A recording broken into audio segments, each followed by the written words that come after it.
I want to welcome each and every one of us to this webinar series with the theme Bridging the Digital Divide for Sustainable Digital Economy in Nigeria. Without wasting time, I want to call on our Honorable Program Secretary to lead us in opening prayer by leading us in the recitation of the second stanza of the national anthem. Over to you, Chinwe Obuja. All right, good morning, everyone, and thank you for being a part of this webinar. We'll just start off immediately. I say good morning to facilitators, to ISOC executives, to everyone. Thank you so much. All right, so we'll start off by saying the second stanza of our national anthem, which has been adopted as our national prayers for national events. ISOC is ISOC Nigeria chapter. And so let's just go. O God of creation, direct our noble cause. Can we hear me? O Yes, God of creation, yes, direct our noble cause, guide our leaders right, help our youth the truth to know, in love and honesty to grow, and living just and true. Great lofty heights attain, to build a nation where peace and justice reign. Thank you so much. And thank you to our very second much. Webinar series. Thank you. All right. Thank you very much, Honorable Program Secretary. That was a fantastic prayer. So without wasting time, we go to the welcome remark by the President. I am standing in for the President. I remain your humble servant. My name is Engineer Kunle Olorundare, the Vice President of Internet Society Nigerian Chapter. So without wasting time, I'm going to give the opening remark. So ladies and gentlemen, all protocols duly observed, I want to welcome each and every one of us to this webinar with the theme, Bridging the Digital Divide for Sustainable Digital Economy in Nigeria. And this is one of the webinars that we have, and I believe so much that we are going to learn a lot from our experts that are going to be doing justice to the theme. And without wasting time, it's no news that the 5G has been, licensed in Nigeria, and we have two licensees, that is MTN Communications and MAFAB Communications, so to say. But I'm not going to bore us with that story, but what we know is that 5G is one of the technologies that is going to enhance, bridging the digital divide in a way we have never experienced before. And even before the licensing, the federal government has put in place what is known as National Digital Economy Policy and Strategy, that is in-depth. And this has, 8 pillars. And I believe so much that our facilitators will be talking about some of these issues, but I'm not going to bore us. Let me just quickly highlight them. The first one is developmental regulation. The second one has to do with digital literacy and skills. And the third one is solid infrastructure. The fourth one is, if I'm not making a mistake, service infrastructure, while the fifth is soft infrastructure. The sixth is digital services development and promotion. Then the seventh one is digital society and emerging technologies, while the last one, but not the least, is indigenous content development and adoption. And you will all agree with me that all these pillars are very relevant when you are talking about the digital economy. So I'm not a facilitator today, so I'm just giving the opening remarks so that we know that we are in for a good time. I believe so much that our erudite facilitators are going to be doing justice to that. So ladies and gentlemen, once again, I welcome you to this webinar on behalf of the President of Internet Society Nigerian Chapter. Thank you and God bless you. So we go to item number 2 without wasting time. That is about the working group Internet Society Nigerian Chapter Infrastructure, Connectivity and Access. So let me just quickly say this before I hand over the digital microphone to the professor who's going to be doing justice to that. We have, working groups, and one of the working groups in Internet Society Nigerian chapter is infrastructure, connectivity, and access. And as a matter of fact, they are the one, anchoring this program in conjunction with the Executive Council of Internet Society Nigerian chapter. So please join me to welcome Professor Nasiru, who is one of the co-chairs of this working group we are talking about, and he will be telling us all about the working group. Over to you, Professor. Thank you very much, VP, for handing over the digital mic. Thank you very much. My name is Nasir Farouk, and I'm one of the co-chairs of Infrastructure, Access, and Connectivity Working Group. Our working group essentially, the term of reference revolves around bringing in innovations, creativity to the internet ecosystem in Nigeria, and to create values for our members through relevant works and items related to internet access, infrastructure, and connectivity. We also engage in writing technical papers, research papers, in conferences, journals, and we also intervene in contributing to relevant industry standards, guidelines, and consultative fora. And we also organize seminars, webinars on relevant subject matters, this is one of the webinar. Briefly, because I have only 2 minutes or 3 minutes, you will agree with me that internet access is no longer a luxury, but a necessity. And ICT generally is one of the, ICT played a role in sustaining our global economy when the world was hit by the COVID-19. And this has actually demonstrated the importance of having a robust and resilient telecommunication infrastructure. And we also know how Nigerian digital market has continued to expand, which leads to employment opportunities, aside all other contributions like in the health sector, agriculture, transportations, among others. Now, still, despite all these opportunities, the Nigerian broadband penetration is still below 41%, and which means quite a substantial number of Nigerians are not connected. As I speak to you, I'm speaking from Jigawa State, and Jigawa is one of the least in the country as far as based on the data, the last data I checked, we have less than 13% broadband coverage. That is the fiber reach. So this actually demonstrates how most of the Nigerians that are not really connected. So now having access to the internet is one issue, realizing its full potential is another issue. So we need to also improve our digital platforms, digital financial services, digital entrepreneurship, digital skills, among others. So our working group essentially find this absolutely important, that we have to bring experts from the academia, regulators, business entrepreneurs to discuss some of the limiting factors hindering telecommunication infrastructure infusion in a greater part of the country, in a view of strengthening the transition to a digital economy. We also want to look at developmental policies, frameworks, and strategies for bridging the digital divide, digital literacy, and skill gap. So I would like to use this opportunity to welcome all members who have joined this meeting, and I wish us a successful deliberation. Thank you very much. Thank you very much, Professor Nasir.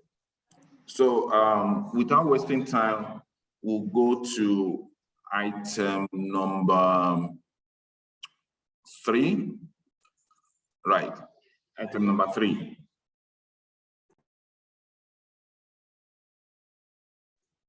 And that is introduction of facilitators. So we are getting to the real deal now. So please get ready. The plane is about to move. So we are taxiing down the runway. So without wasting time, I'm going to do the introduction of our facilitators. And in no particular order, please, I'll be reading the brief citation, permit me to use that word, brief citation of our facilitators for today.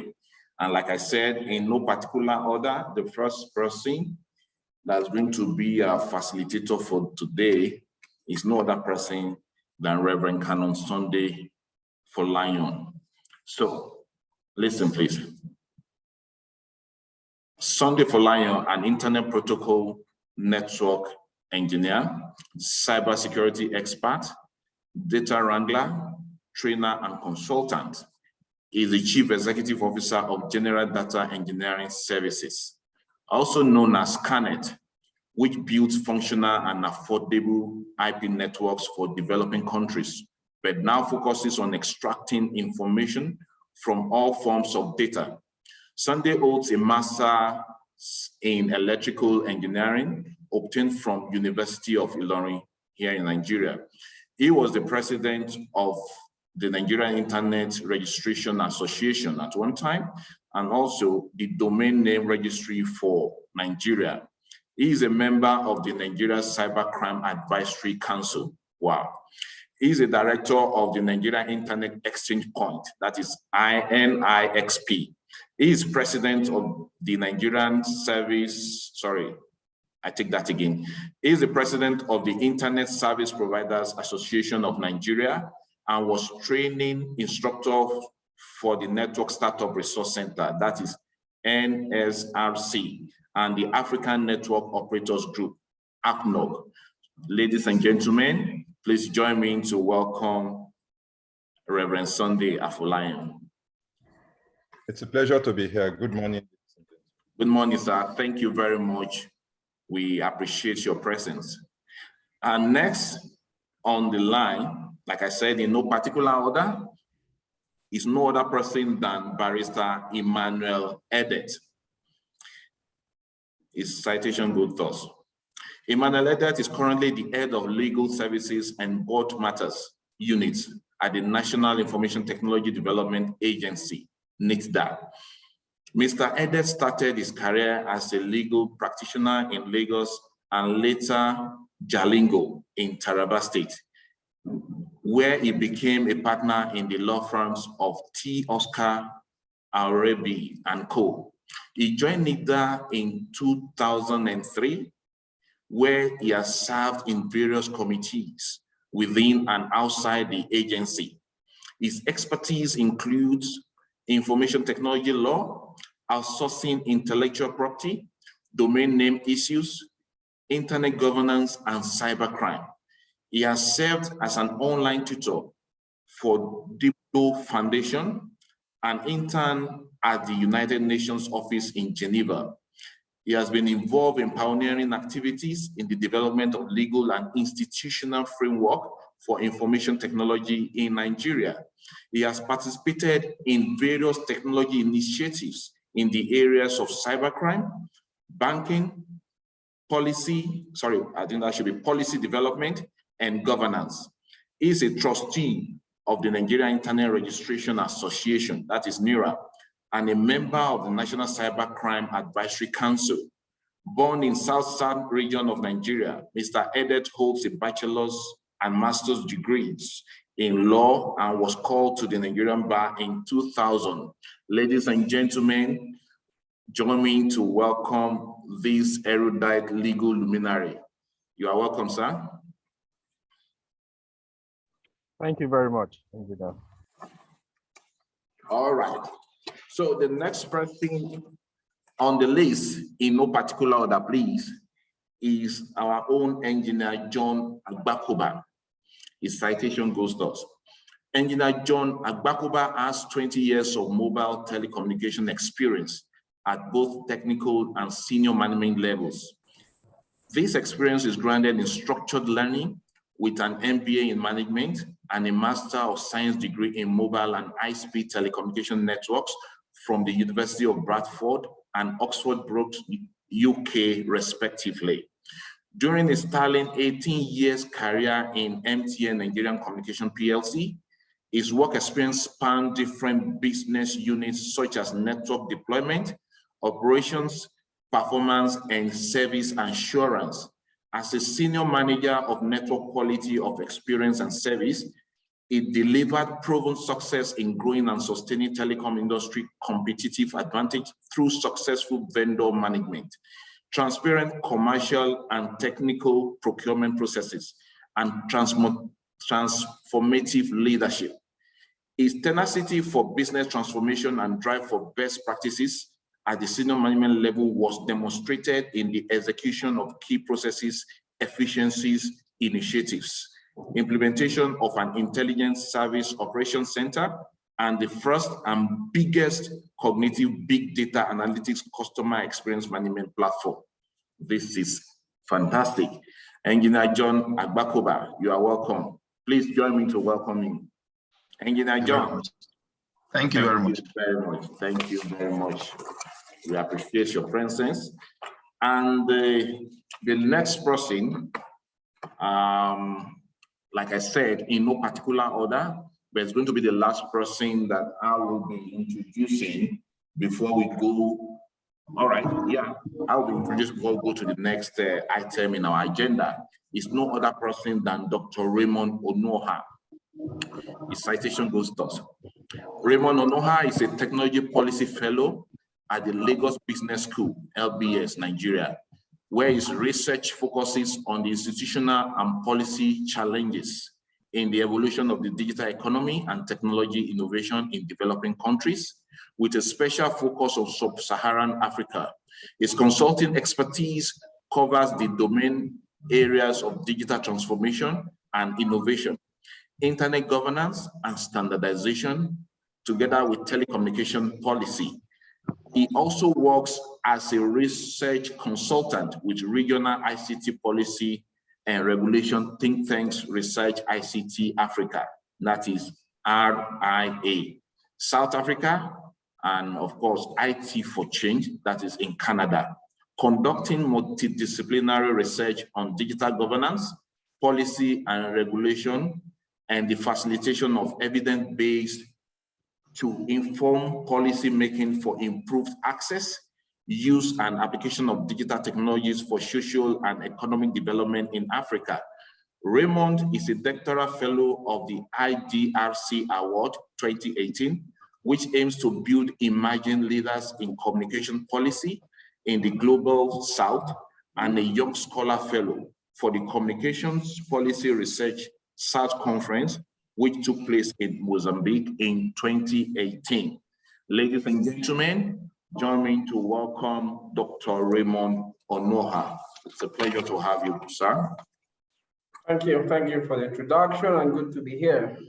All right, thank you very much. So, ladies and gentlemen, without wasting time, we'll be going to item number 4, and that is going to be handled by a veteran. And before I hand over the digital microphone to her, I want to read a citation to, that is no other person than Aja Sani from Voice of Nigeria. So please let me read a citation, then I'll hand over the digital mic onto her. Aja Sani is the pioneer director, Digital Media Department, which was created in the Voice of Nigeria, VON, in 2006. In VON, she also serves as chairperson of Digital Transformation Technical Working Group, that is DT-TWG, and the Nigerian Startup Build Project. She is a broadcast and web content journalist with more than 30 years experience. I have to emphasize that. Ms. Sani has very deep interest in and passion for digital innovations, media-related technology applications, artificial intelligence, machine learning, and creative digital content production. Ladies and gentlemen, netizens, please join me to welcome this veteran who's going to be the moderator of this particular item on the agenda. Aja Sani, you are welcome, ma'am. Over to you. Thank you very, very much, my able VP. Very good morning still to everyone. I am most humbled to be moderating a session that has some of the largest brains that Nigeria has produced in recent times. Permit me again to welcome our facilitators and paper presenters, Reverend Sunday Afalayan, Barrister Emmanuel Edet, Engineer John Agbakoba, and Dr. Raymond Onoha. Mind not my several years of work. It is I'm still as small as they can be, and I'm also still eager to learn. So it's a pleasure to host and moderate this session. Let's quickly rush into this because today is Friday. We have a short timeline within which to do our work. So let me quickly welcome again the presenters and provide some sense of guideline to how this will go. Each presentation shall have 4 minutes, and we will start in no specific order. But I think I would prefer to start off with the policy analysts so that we have a structured model with which to go into the discussions. So I'll start with Dr. Raymond Onoha. Each one of them will have 4 minutes to speak. And I would prefer that, or recommend rather, that after Dr. Onoha has spoken and delivered his paper, we can go ahead and have a few minutes of interaction before we lead into the next paper. That interaction shall not exceed 10 minutes so that we can rush through each of the papers before the day is done. If this is agreeable with everyone, Vice President and other ISOC members here present, kindly confirm so we can dive into the day's events. Absolutely, ma'am. Thank you. Thank you very much. So permit me once again to welcome Dr. Raymond Onoha. Doctor, your CV and your introduction tells it all, but let's hear from you, from your presentation, the depth of issues that you're bringing to bear on Nigeria's infrastructure, connectivity, and access as it relates to policy. Thank you very much. Dr. Onoha, you're most welcome. Please go on. Thank you very much, Hajia.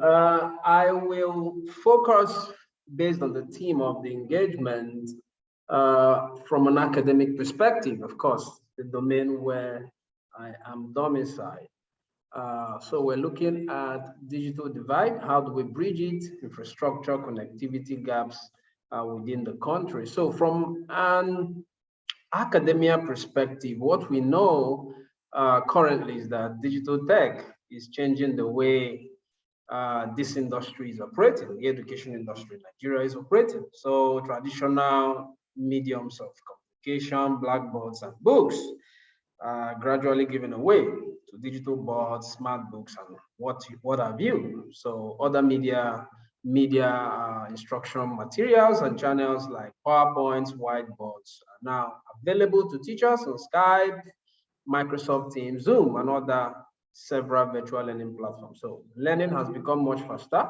Students can gain more knowledge through the internet.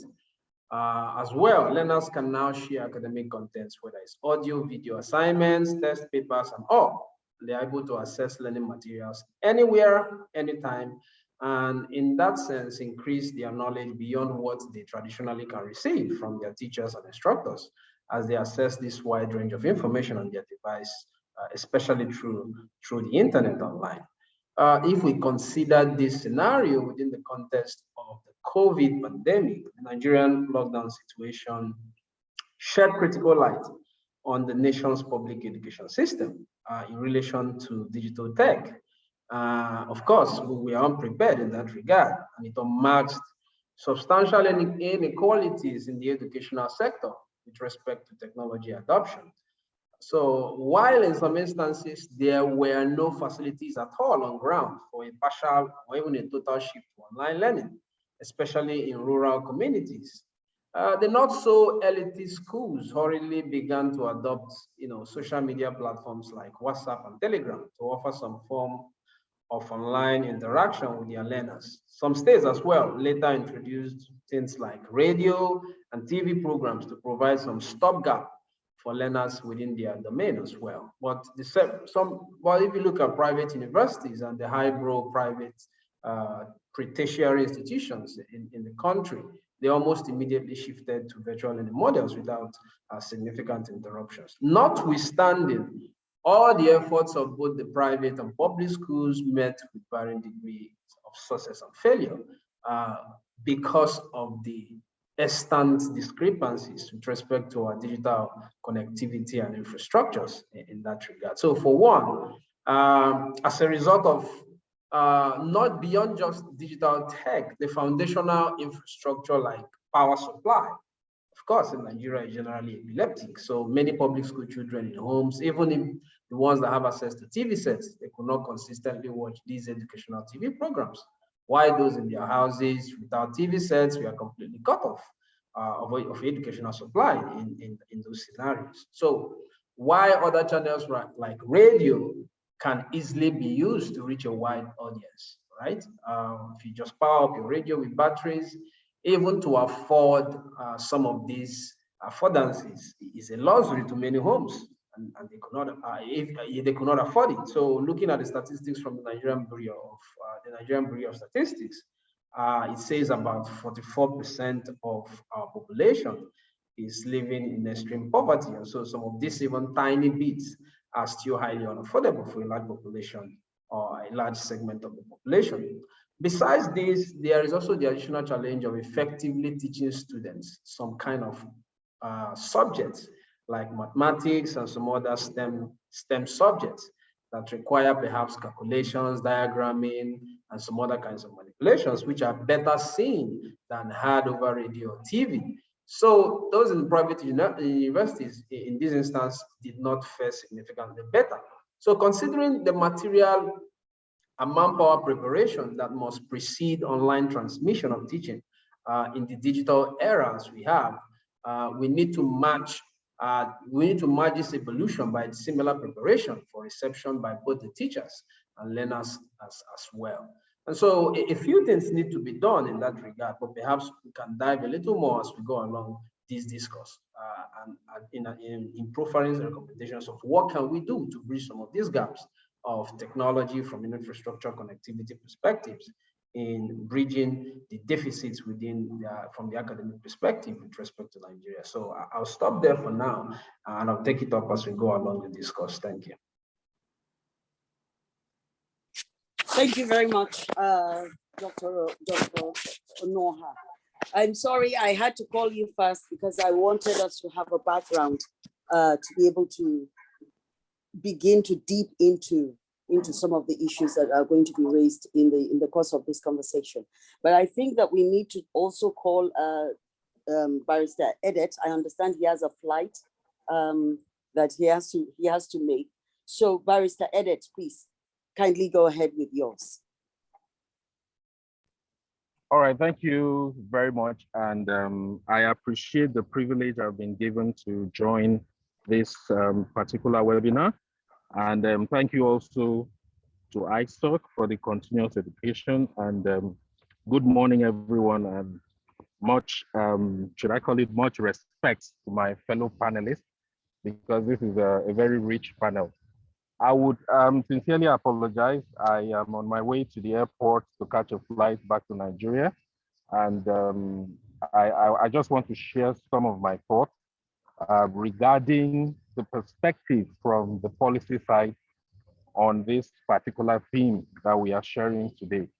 I think we have plugged it over and over again that one of the greatest things that we need in order to ensure that the digital bridge is adequately, should I say, covered, is actually infrastructure that provides access to Nigerians.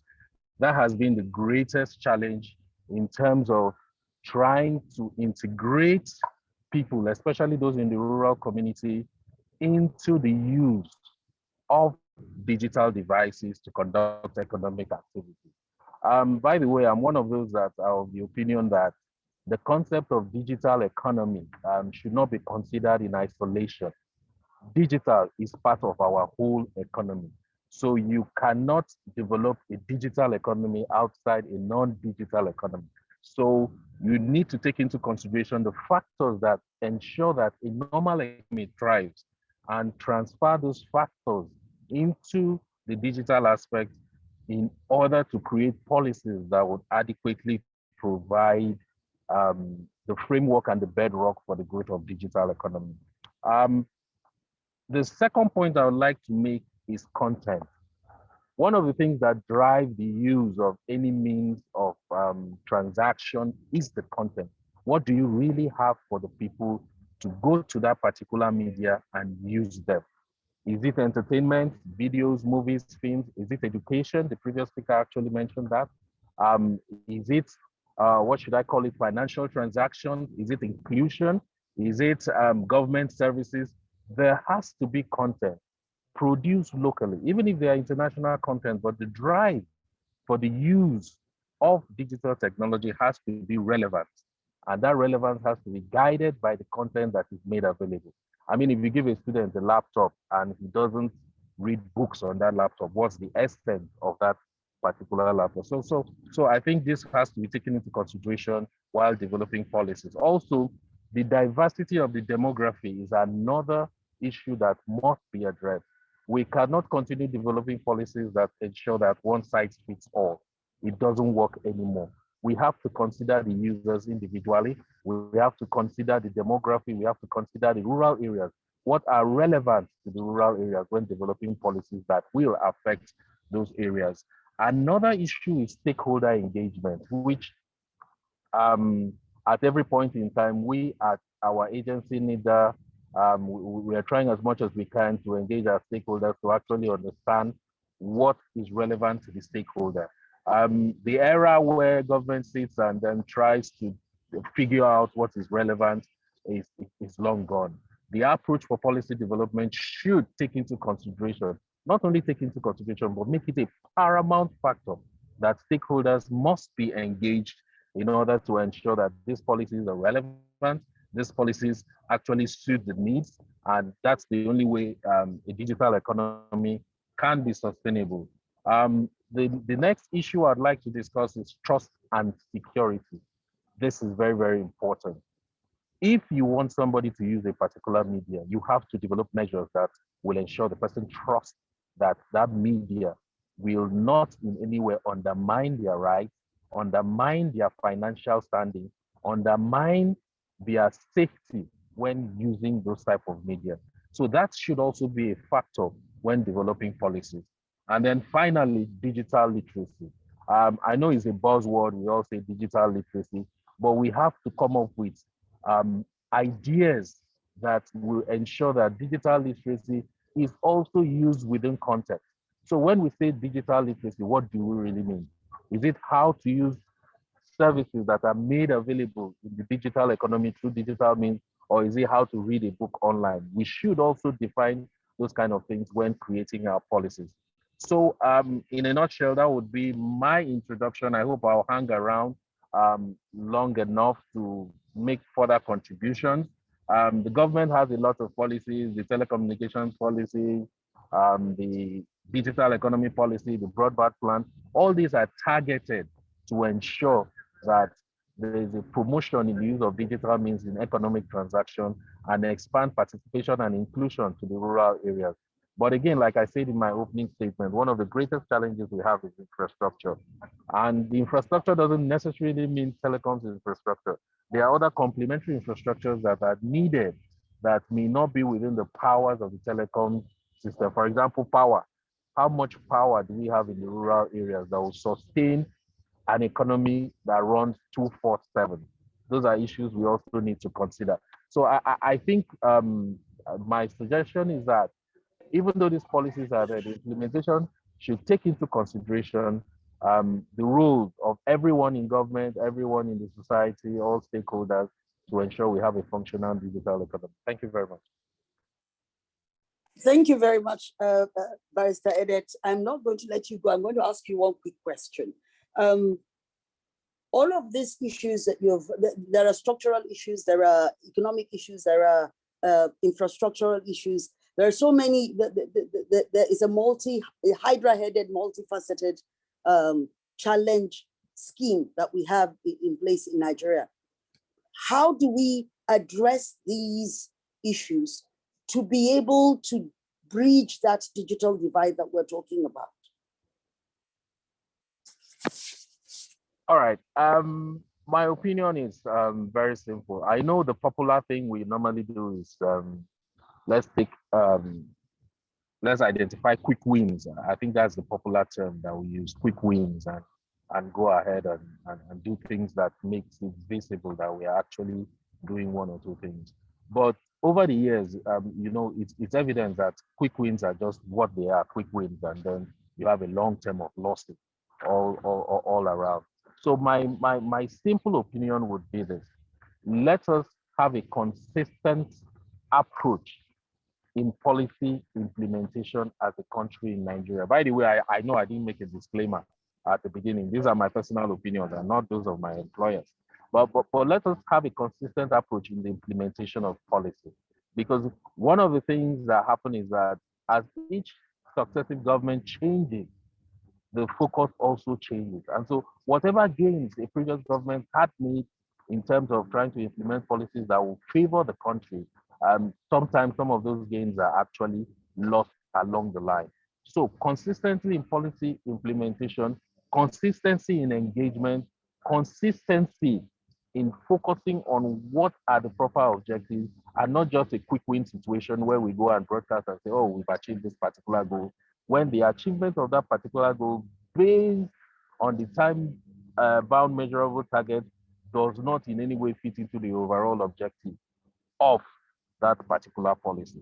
So I think coordinated approach, step-by-step engagement of people should be our focus as policy implementers in order to achieve these goals. Thank you very much. Thank you so very much, Barrister Edet. That I think is at the heart of everything that we're doing, consistency in our approaches to everything and taking things in steps and timelining them such that we clear the ones we have achieved and then move on to the next one. Let me not drag you too long. Let me quickly move on to Reverend Sunday Afalaya to please give his introductory remarks. Thank you. Thank you very much, moderator. I want to thank Barrister Edet for giving focus, especially to where I wanted to take off.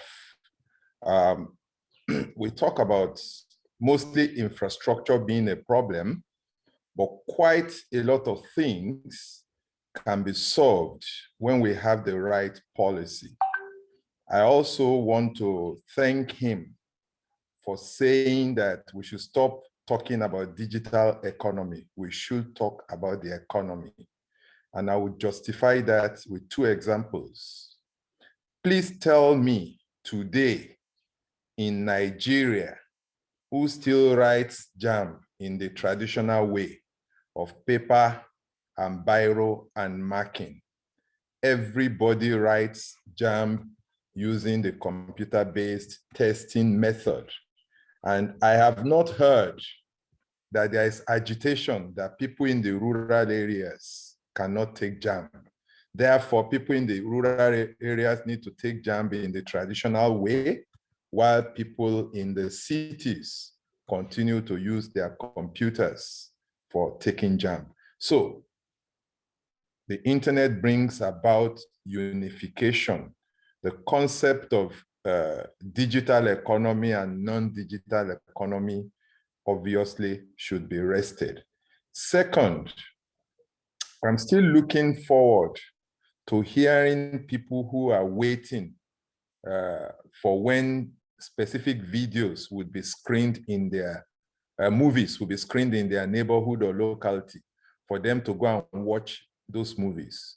Today, you can spend your last dime on data on your phone to log on to Netflix and watch the movie that you want. It no longer is important where you are. Once there is access, once there is data, data is life. So I totally agree with Barrister Edet that that's the start point.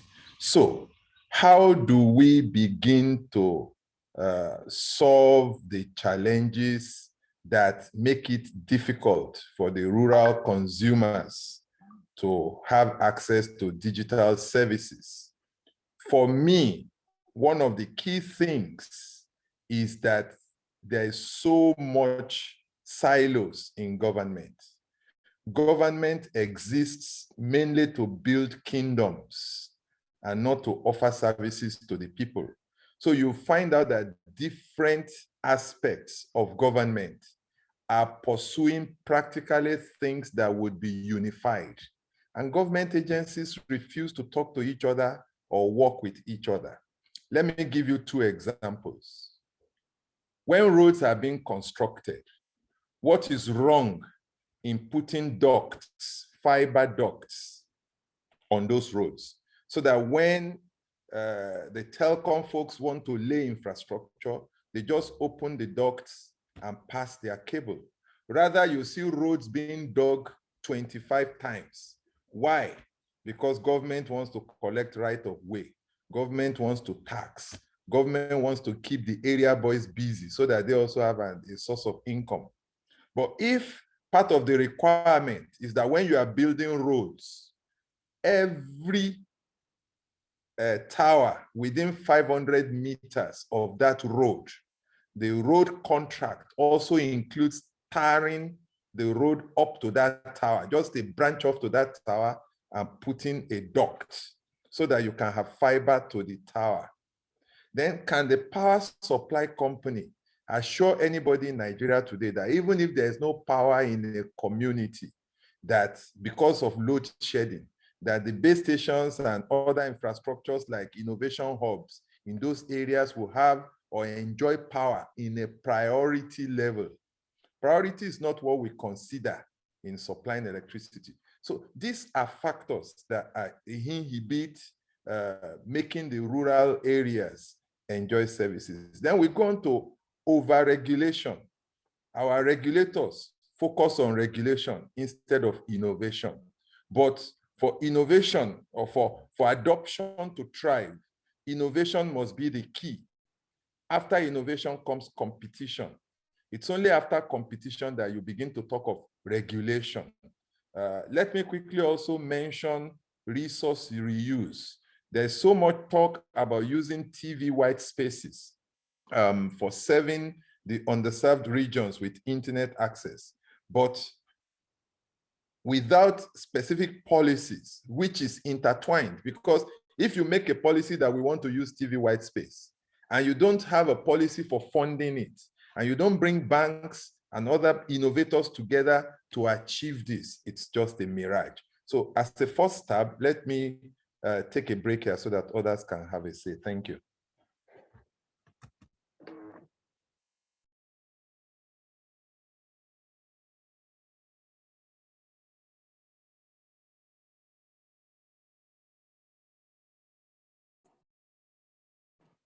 Hello, Ajasani. Oh, sorry. Very sorry. I forgot to turn on my mic. Thank you very much, Reverend Falaya.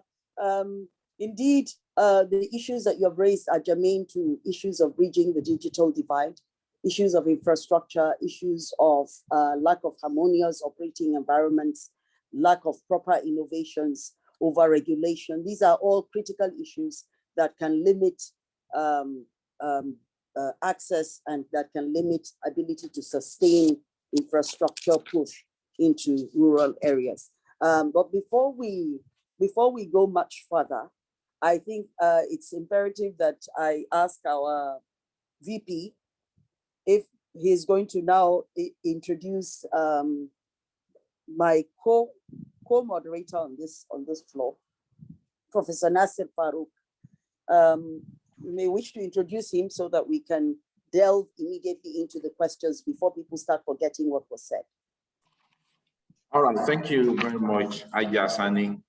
And we really appreciate your effort thus far, especially on the issue of keeping to the time, because today is Friday and we believe so much that we have other things to attend to and we don't want to hold our people to ransom. So without wasting time, I want to introduce Professor Nasir Farouk. who is going to join Aja Sani in the moderation of the next item on the agenda. That is item number 5, so to say, and this is going to be very interactive. Ladies and gentlemen, please join me to welcome Professor Nasir Farouk, who is a professor of telecommunication and information technology and director of ICT at Sule Lamido University, Kafin Alsa, Jigawa State, Nigeria. Please pardon me because of my pronunciation. He holds PhD in electrical and electronics engineering, MSc in mobile and high-speed telecommunication networks, and Bachelor of Science in physics. So please, ladies and gentlemen, join me to welcome Professor Nasir Farouk. Over to you. Aja Sani and Professor Nasir Farouk, please. You have the floor. Okay. Thank you. I see Professor Farouk is, since he hasn't spoken at all, I think he should just come up and take the first question. All right, thank you very much, Hajia. I would have wished you continue the session because we are all enjoying your veteran touch to the program. Thank you very much.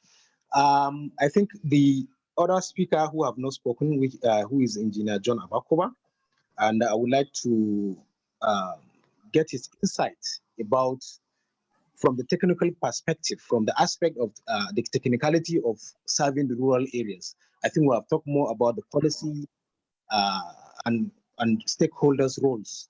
So now, Engineer Abakoba, what are your views in terms of the challenges of serving the rural areas from the technical perspective, understanding your experience in the mobile telecommunication industry?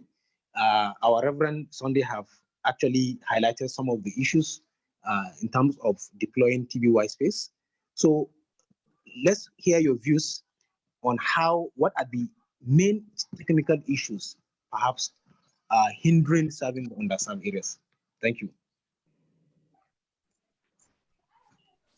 Good day, everyone. Thank you very much, Professor Nasir Farouk. Thank you, everyone, for giving me the opportunity to join this webinar.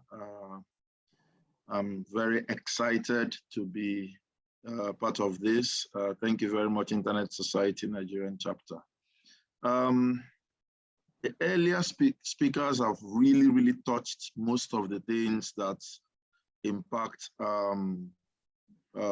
broadband penetration. However, I would like to approach it in a similar way, but a little different, okay? The problem we have isn't as technical as you have mentioned, as you would have wanted me to speak about. I think it's a bit socioeconomic and technical.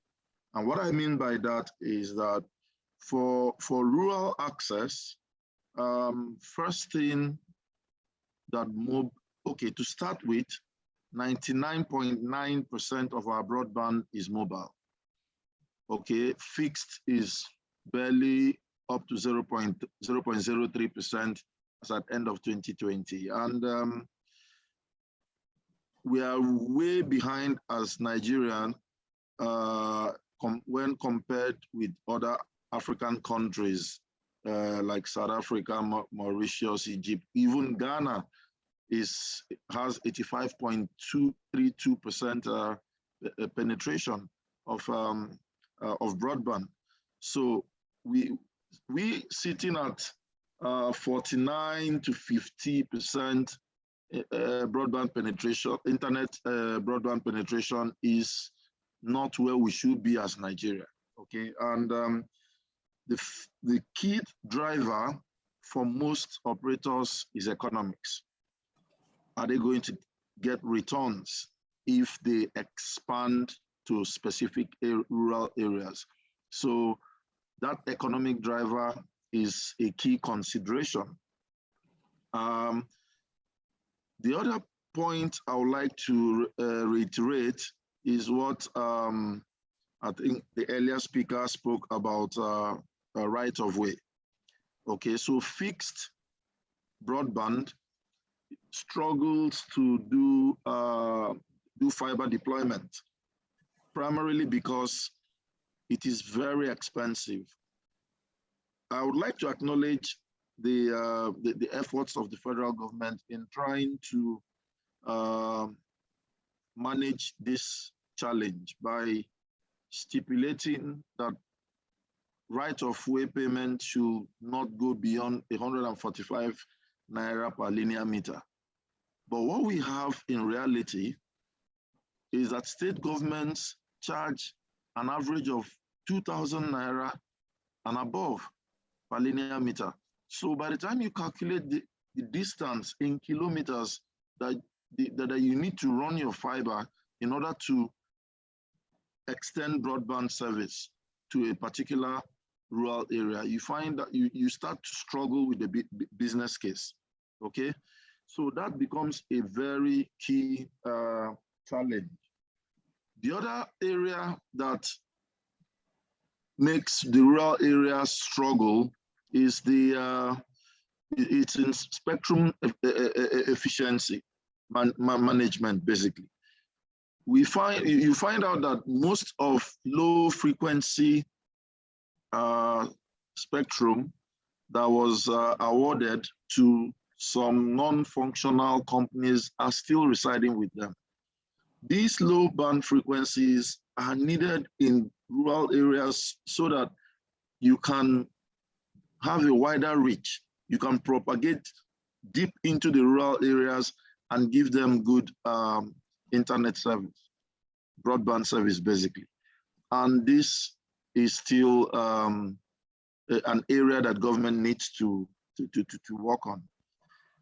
Another area I would like to touch on is devices. Today, most of the cheap devices cannot do the needed broadband. So when we talk about digital, okay, and digital economy, I would like to, demarcate it from the traditional analog economy. It's important we do that because there is a lot more, we've seen that in COVID, but there's a lot more to gain with deeper penetration of broadband. E-commerce, it's a growing area. Telemedicine, someone in Jigawa, where Nasiru is, can be attended to by a doctor in the US with proper broadband service. Just a nurse will support the doctor remotely, and the patient can get the best of medical care, okay? These will require huge bandwidth, low latency, high speed broadband that 2G, 3G will not offer. Even 4G might not be sufficient. This is where the 5G comes in, because you need to have real-time communication in these heavy applications. Some of the wealthy customers, of course, will be benefiting from the real-time gaming and all the nice things you see around 5G. However, there are things that are required in the rural areas from medical point of view, from education point of view, that can only be supported by either fiber optic technology, low orbit satellites like the one that Starlink it's about to bring to Nigeria after their license issue, or 5G. So these are the things that we can only gain by deeper penetration of broadband, but it's still being impeded by high cost of fiber deployment, not so good frequency spectrum management, okay, and security. Some of these rural areas need a lot more security in order to thrive digitally. Okay, so these are the areas that, we need to discuss about and see, have a wider stakeholder involvement. And to support the earlier speaker, this solution is not, like I said earlier, it's not technical, it's a systemic phenomenon that requires everybody's involvement. And this stakeholder involvement is something that should be you know, there should be a method to it. We shouldn't chase it as quick wins, but we should have a stepwise approach to handling it. So I would like to conclude this initial opening comment by encouraging consistency in the policies that government has provided in terms of right of way, consistency in terms of spectrum management, consistency in the security policies that are in place in order to have the broadband penetration thrive. Thank you very much, Nasir. Thank you very much, Engineer, and we really appreciate your insight. Now, I don't know, Barrister Emmanuel Edet, is he still around? Because I heard like he's traveling. Well, I'm seated in my vehicle, but I can still hear you. I'm still part of the debate. Okay, thank you very much. Previously, you spoke about the issue of other supporting infrastructure like the power. Our distinguished Reverend Sunday also spoke about the issues of the tech community engagement policies, inconsistencies, and etc. And we had also the last speaker who also talked about the issues of consistency in terms of the policy, in terms of spectrum management, security, and etc.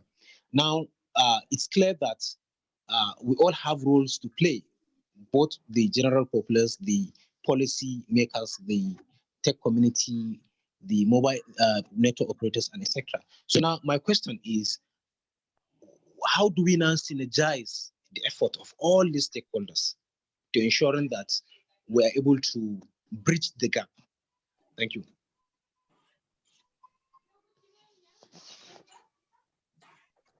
All right, thank you very much.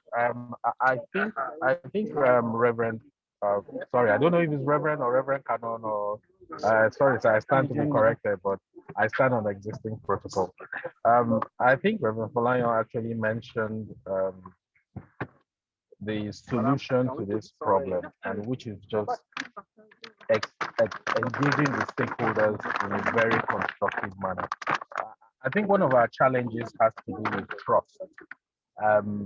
We've not developed, should I call it, a consistent way of working together across board. We are still, sorry, just a second.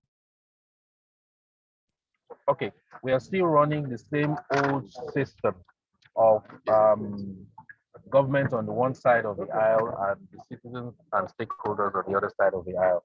That is not working in an IT environment.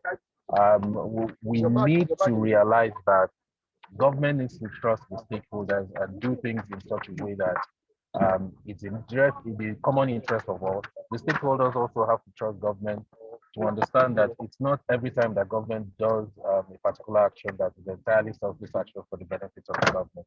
So I think it's just continuous engagement, breaking down barriers and ensuring that trust comes from both sides of the aisle in order to build a common approach to this issue.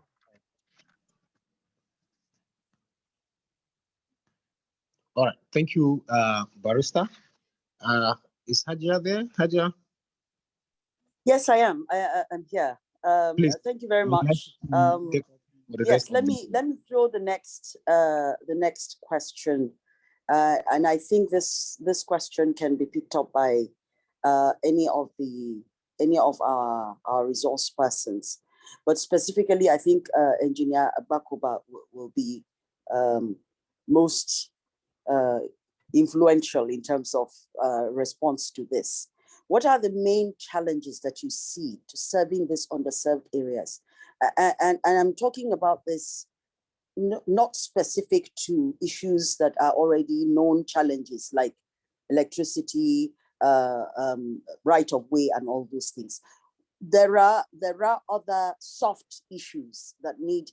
I'm talking about issues of resources, financial resources, especially for our rural communities.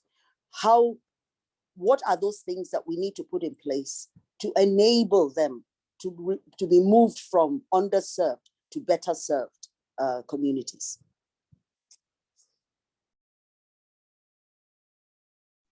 Thank you very much for this question. Okay, so first of all, we cannot divorce economics from broadband penetration. It takes an average of $80 to subscribe to any of our fixed wireless broadband services today. And we all know the cost of Android devices. Okay, so first of all, there has to be more and more improvement in technology that will lower the cost of devices so that it can be affordable at the rural areas.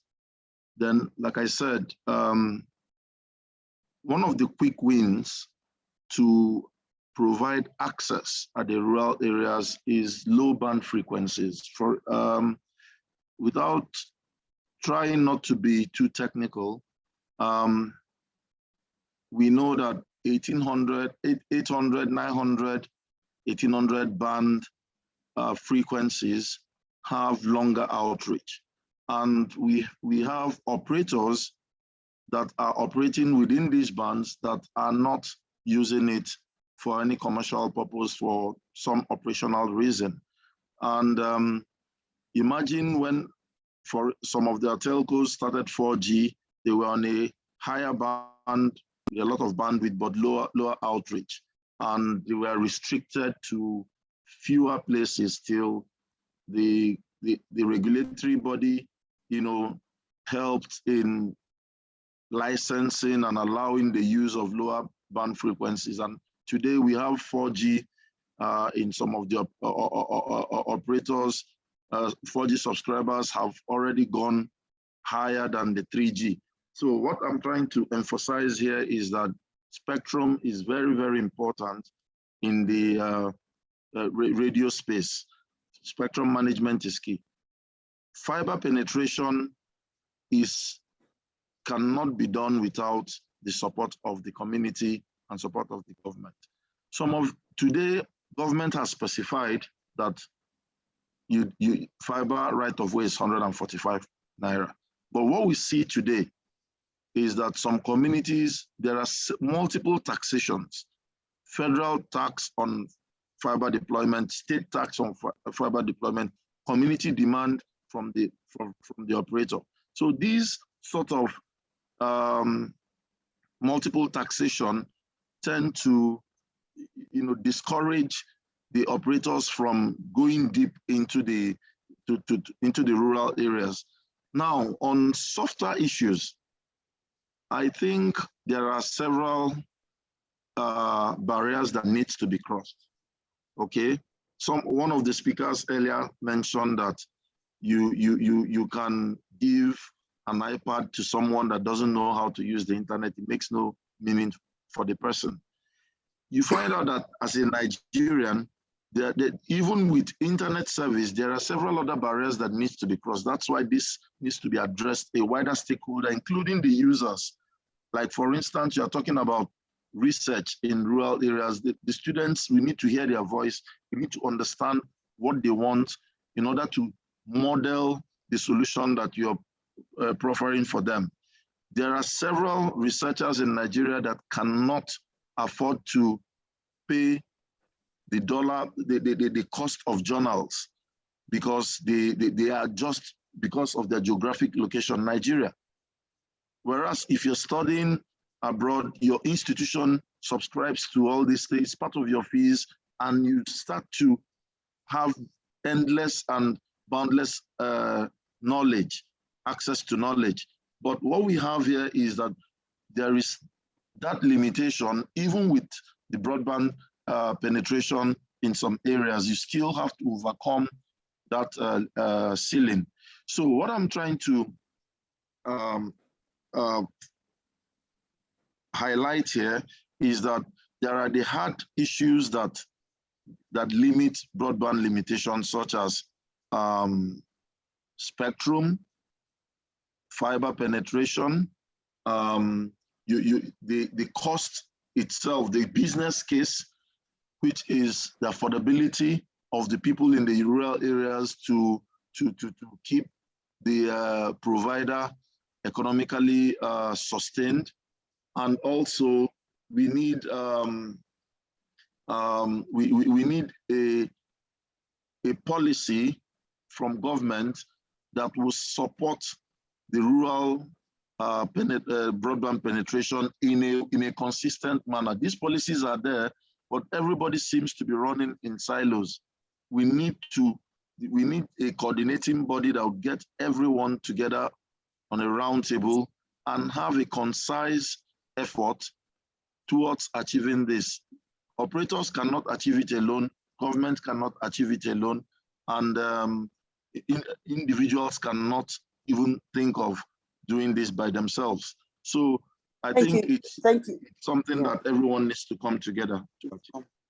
Thank you very much, Engineer Bakuba. I think you've hit the nail on the head.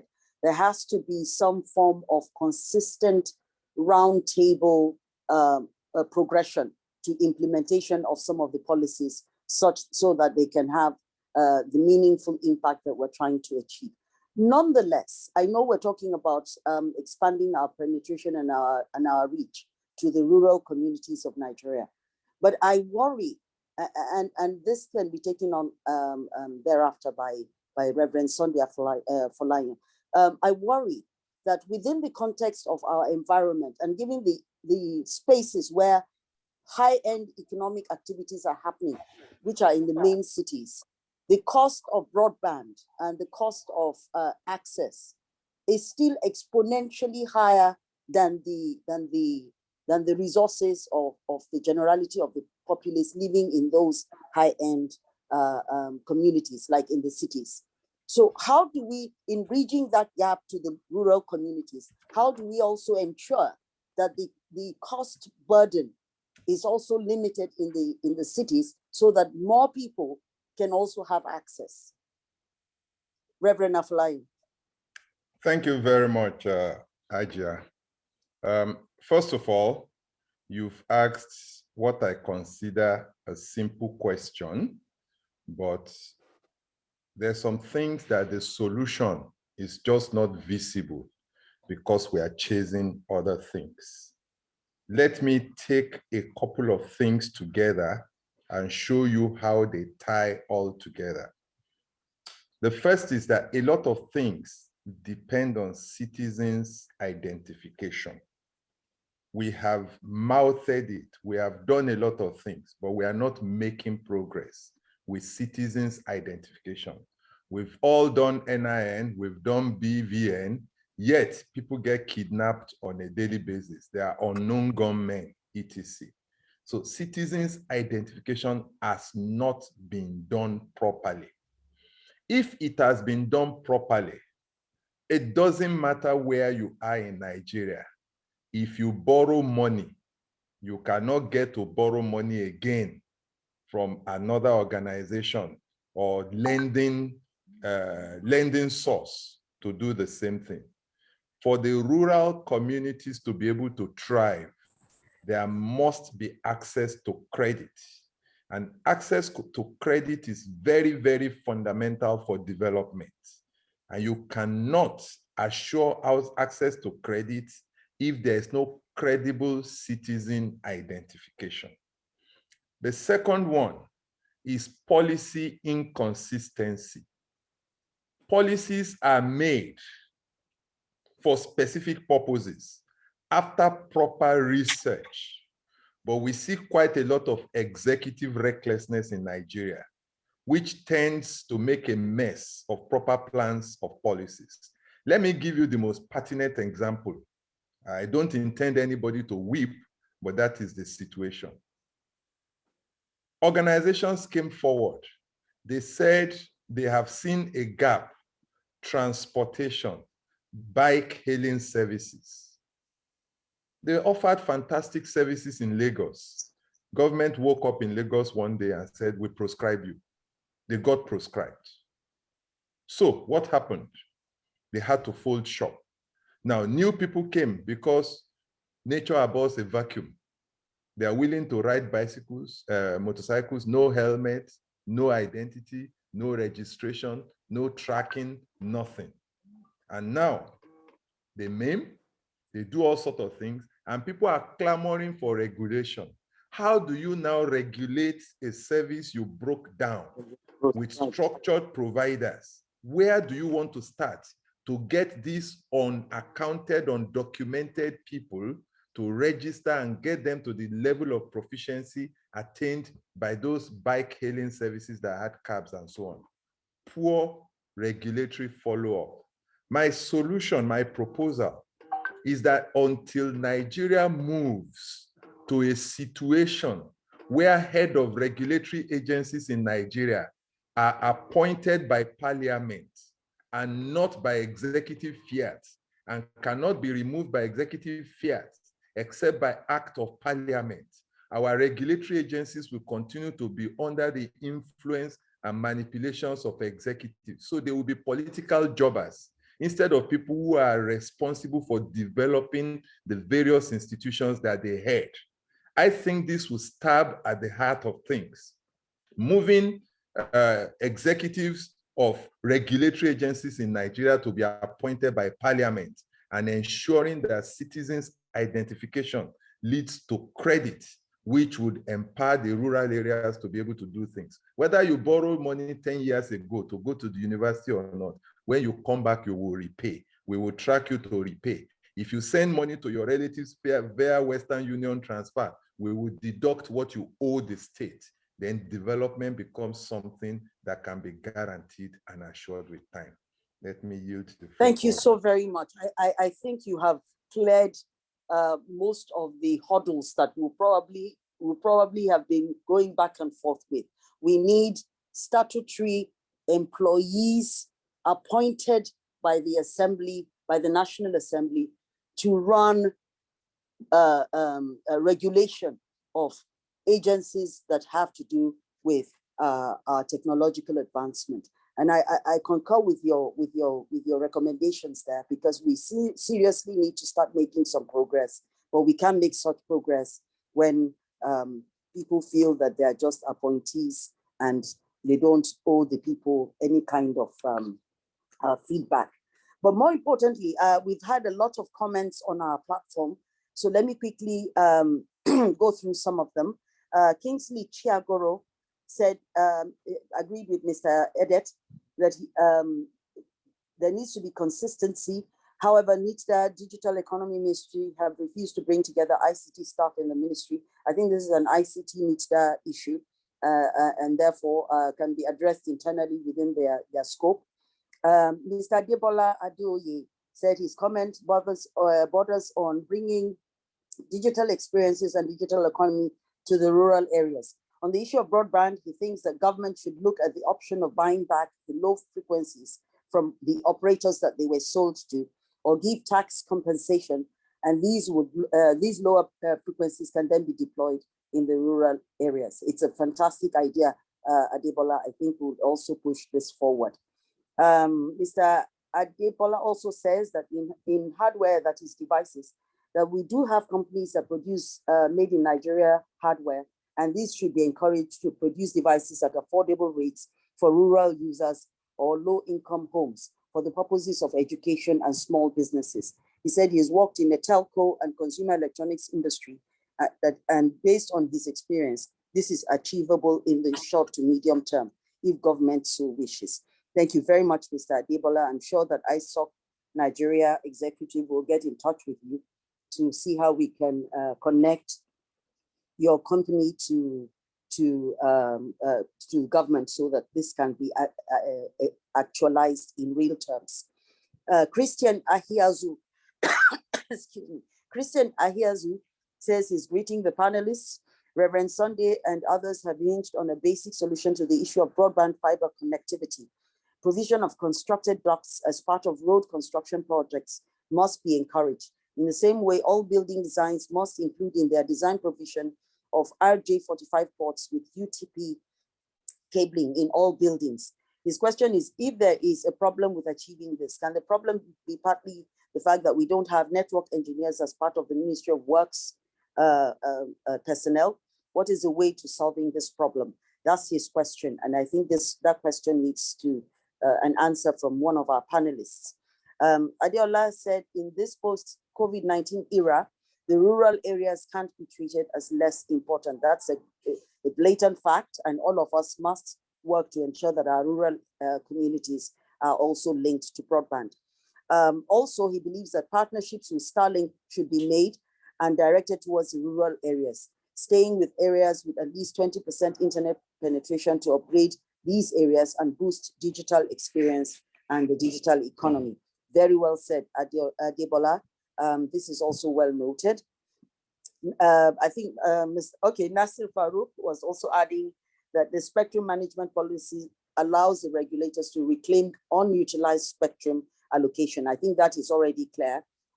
If operators refuse to deploy, it will be recollected from them and then redirected to areas that need them and where they can be effectively utilized. Those are the comments that we have so far. Professor Nasir, you may wish to come in now. Hajia, please, I would allow you to, I wish if you can continue the session, please. Very well, sir. I think because of time, we have to rush through one or two of our remaining questions. Yes. John Agbakoba's hand is up. John Agbakoba, one of the facilitators' hand is up. Yes, please. Thank you very much. I just want to highlight on something Hajia asked earlier, which was ways to really address the urban areas to bring the cost of broadband lower to an affordable level.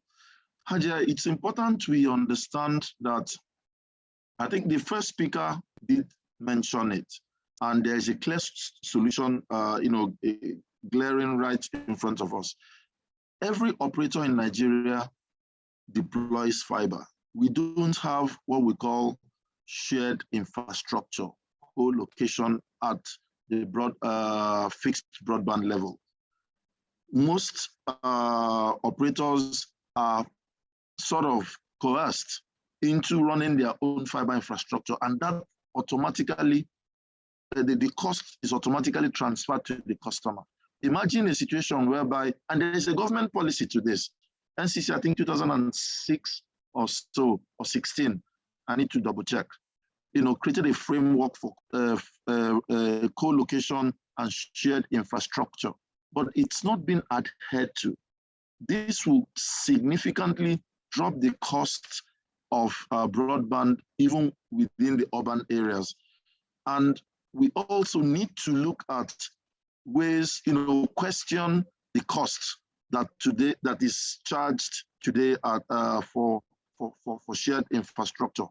It costs about $16 for $16 per meter, right? For a 4 pair core of fiber monthly. That is huge. And this is, it discourages people from co-locating. But I mean, in developed world, all you need to do is to lease a fiber duct. Some people even go as far as doing what we call IRU, irrevocable right of use. Very long-term lease. Looking into a long-term use of an infrastructure. But what we see today in Nigeria is discouraging. It makes you tend towards having your own fiber infrastructure and with a resultant transfer of cost to the customers. So this is something that will give us a quick win in both rural and urban areas in terms regarding fiber penetration. Thank you. Fantastic suggestion, sir. And I'm sure that it has been noted, and we would also push for that to be the reality. But I do know that there is one or two shared infrastructure systems that operate within Nigeria. I know of Galaxy Backbone. I also know of Main One. They have those infrastructure. They have the fiber optics already laid, and they provide such services. However, I am sure that one of the constraints remains the cost. And it was one of the reasons that we raised the question of the economics of it. How many people in Nigeria, how many even urban dwellers in Nigeria can afford connectivity can afford to pay for connectivity from Galaxy Backbone or Main One? But these are issues that we'll keep talking about to try to see how we can bring down those costs so that they can be more accessible. Because of time, again, we're going to rush in to ask. Let me quickly ask this last question, and this is open to all of you. You have 2 minutes within which to make your comments. What type of strategies should we deploy for digital literacy sensitization and skills gaps awareness in underserved areas? And remember that Nigeria still has a very weak literacy policy, literacy rate or literacy percentage. So how do we move that literacy percentage high enough for digital literacy to skim in? Let's start with Sunday for Lions hand is up. Reverend Sunday for Lions. Okay, Reverend Falayo, please go ahead. Thank you, moderator. My comment is actually on the issue we were going to leave because you seem to believe that infrastructure sharing is ongoing. But no, infrastructure sharing is not ongoing. What is happening is that people are doing it when it is convenient. I was in a village some 4 days ago, and I counted in that village 7 towers. 7 towers, when there are 4 major operators in Nigeria, tells you that each operator have a tower, and tower providers also have a tower.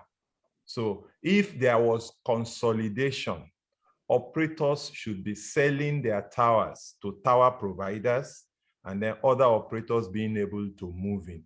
Obviously, if there is a framework for tax credit in this regard, just like we talk of carbon footprint, let's start talking of fiber footprint. You will see fiber operators yield their tower operators yield their towers.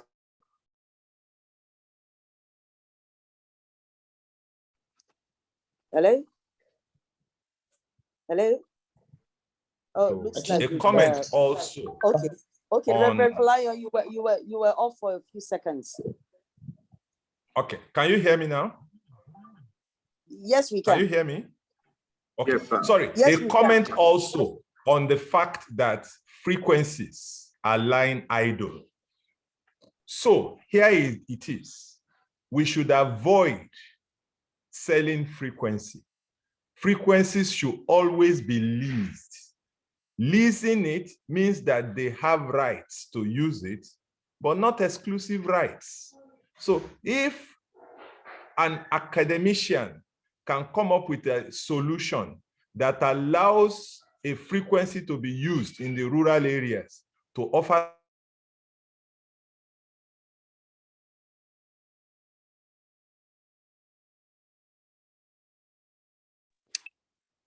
seem to have lost Reverend Falayo again. Sorry. Yeah, sorry. Okay, so if it can be again. shown that the operator will not be interfered with in that area for the sake of research, such an innovator should be allowed to offer that rural service. So there is a way we can rejig our laws to protect our sovereignty, to ensure that we can bring down the cost of doing things. But it involves the government working with the academia. If we say what is the cost of offering fiber services today in Nigeria, do we have academicians who can show us where those costs are so that we can then have a targeted approach to bringing it down? My colleague just said it's $80, but what makes up $80? What proportion is right of way? What proportion is ignorance? So we need to be able to drill down to these details to make an impact. Thank you for allowing me. Thank you so very, very much. I believe that that actually clears, for me in particular, issues to do with some of these costings that we see. Most agencies, especially here in Abuja, and I'm sure in Lagos too, go through a hell of a lot, through the camel's eye and back, just to get broadband deployed to provide the services that they're supposed to provide. So I wonder what happens to the people in the business communities that need this broadband to be able to buy and sell, to be able to activate their economic activities that would result in the sale of their produce or their products, that would also increase or provide opportunity to increase job opportunities for more Nigerians. I think all of these issues are somewhat related, whichever way we look at it. These are holistic issues that need to be addressed, as somebody said earlier, stakeholder-wide, in terms of finding lasting solutions. Sustainable solutions don't come off the whiff. They are painstakingly organized and put together. Thank you very much, Engineer Folayan, for that. Let me quickly go to Dr. Raymond Onuoha to also speak to the issue of bridging the divide in terms of digital literacy and sensitization and skills gaps awareness.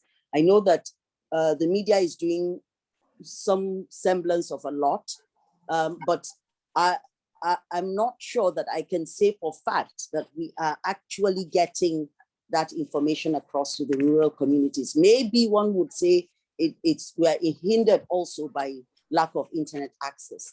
But are there other measures that you would recommend that we can put in place to fast track digital literacy sensitization and skills gap, closing of the skills gap awareness divide?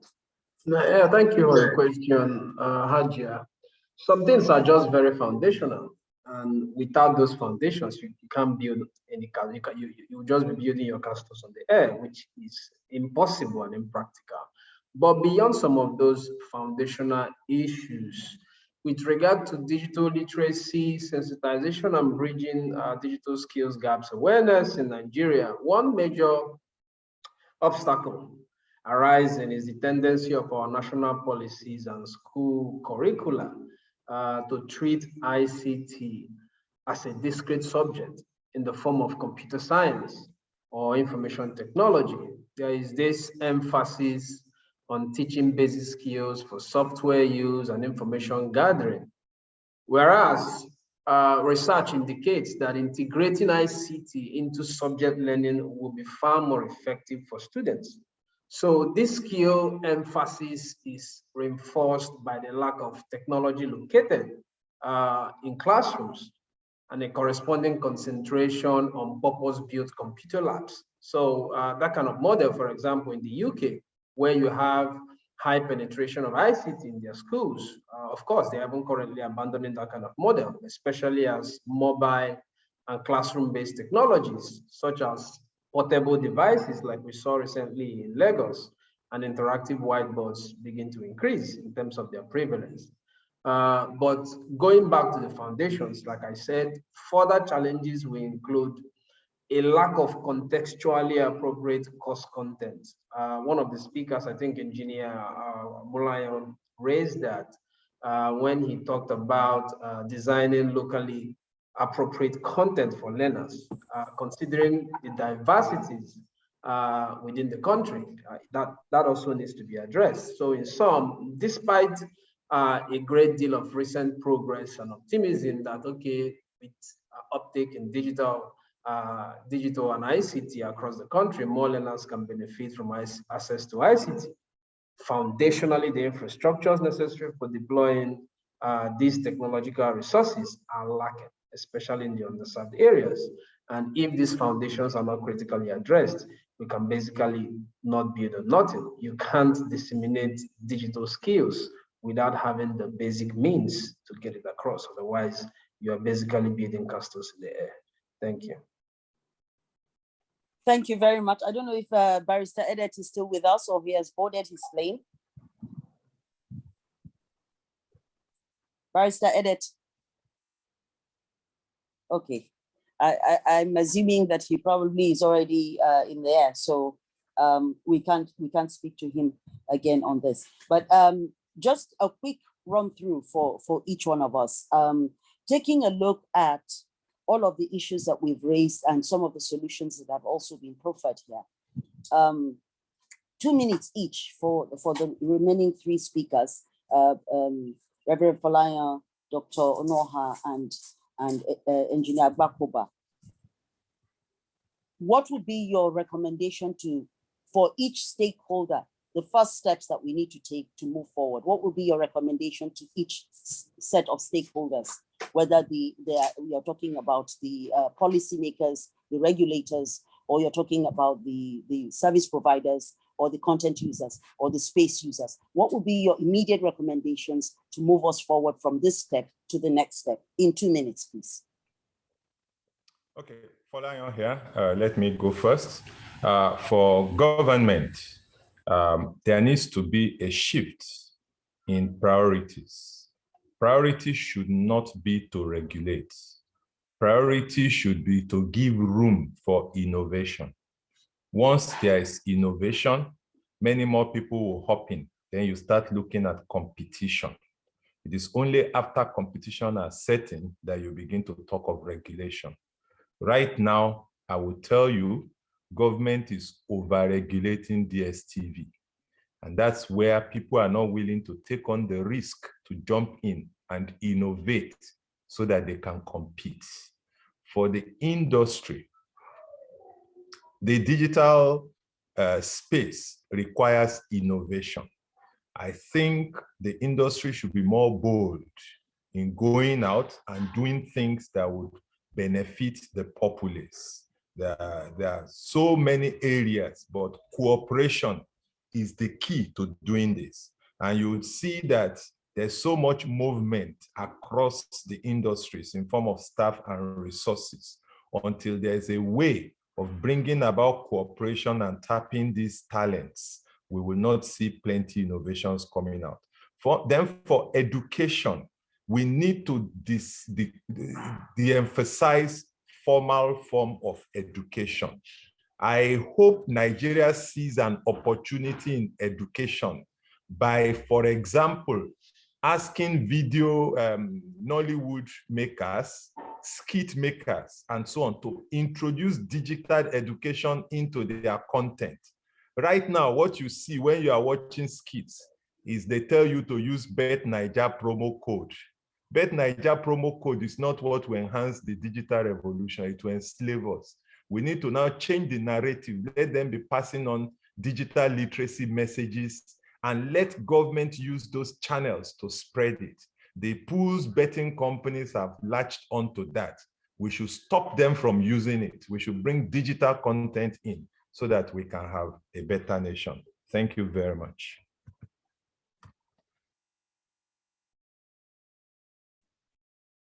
Thank you very much, Engineer. My name is John. Okay, so I would like to anchor my recommendation around partnership. Partnership in 2 ways: one, social partnership, and the other one, technical partnership. So on the social partnership level, I think there should be a very deliberate collaboration between the educational institutions, government, and the private sector. I think that today there's a disconnect, and it reflects in the silo solutions that we have. The demand and the supply are not really aligned in terms of digital literacy, and it creates the digital divide that we see today. So in future, I look forward to private sector sponsored researches at the higher institutions that comes out with recommendations for government policies and that will benefit the private sector in the long run. That secular sort of approach will be the way to drive the digital divide, to bridge the digital divide. And on the technical partnership, I still go back to the issue of infrastructure sharing. It should be encouraged, in order to bring down the costs. We need, for instance, today, as at the last information we have from NCC, we have about 55,000 kilometers of fiber optic cable in Nigeria. MTN owns about 31,000 out of 51,000 kilometers of fiber. And you find out that other people are struggling to continue fiber deployment. They should leverage on MTN fiber and other big players in order to share the infrastructure and gain access to the digital economy that we all seek for. Still on partnership, we need more technical partnership with a broader players, including the foreign companies, foreign direct investment, that will accelerate the infrastructure deployment, so that we will get to the unserved areas with a long-term view of financial returns. So these are the two areas that I would like to point out for future improvement or bridge of the digital divide. Okay, finally, from my end, in terms of recommendations, I'll be a little more synergistic instead of being a bit more particular. Before we can profuse anything that will work in terms of bridging some of these deficits, one is that we will need a credible database. So we know at the household level in Nigeria, perhaps things like mobile phones, high penetration, over 88%, radio penetration over 60%, are the most prevalent technologies we have in Nigeria. But the ownership of computers is still very low, both in urban at about 13% and rural areas at less than 3%.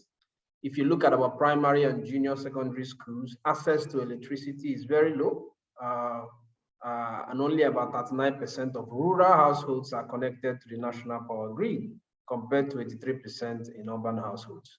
Availability and access to computers and internet in primary and secondary schools is a data that is not publicly available at the moment. So until we know how many learners we have at all levels, what our manpower and digital facility status, we cannot correctly predict or prepare for any current or future learning needs.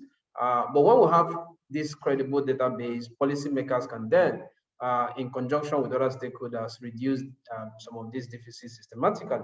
Otherwise, we can't plan for the educational gaps in Nigeria in the digital era going forward in that sense. Another key issue that is foundational, without which most of these suggestions are basically academic. Energy, the problem of constant power, is critical to the deployment of digital tools. We can look for other cheaper alternatives if the national grid big issues are not working. Solar technology, for example, Lagos is deploying that in schools. And internet facilities can be provided at subsidized data rates in these schools where there is optimal coverage. And then just emphasizing what engineers just said with respect to partnerships. Obviously, the digital need of even public schools alone, from primary to tertiary, is too much for the government at all levels to bear. So when private schools and other non-informal schools are added, the burden becomes gigantic. So the government will have to be the facilitator in chief for partnerships, especially with donor agencies, multinational companies, and local business groups for providing and bridging some of these access to digital platforms, especially for hard to reach and vulnerable underserved communities. They can be encouraged, for example, some of these entities, they can give out their old scrap computers with minor changes in hardware, can be fixed for some of these schools to use and bridge some of these digital activities at little or no cost. And finally, I'm more specific with respect to the academic sector. we critically need a curriculum realignment. The Nigerian Educational Research and Development Council needs to lead the effort in adapting basic and secondary education materials for blended learning and educational radio programs that can complement the traditional model of classroom delivery and also make education available to these hard-to-reach children via digital channels. So educational agencies like the National Commission for Colleges and Education, NABDEB, must collaborate with the NUC, for example, in commencing intentional sensitization of the various institutions under their watch to make their curricula more responsive to the digital demands of the post-COVID-19 education era. Otherwise, we cannot make further progress in bridging these deficits across bound within the country. Thank you. Thank you so very much, wonderful participants and our very erudite speakers. This has been a very, very elucidating session. Unfortunately, we're bad by time, so we have to quickly run through. I was going to do a run through all of the recommendations, but we are very, very, very, very close to the end of this session because of the time to go for prayers. So let me just quickly read through two of the comments that came in there while we were speaking.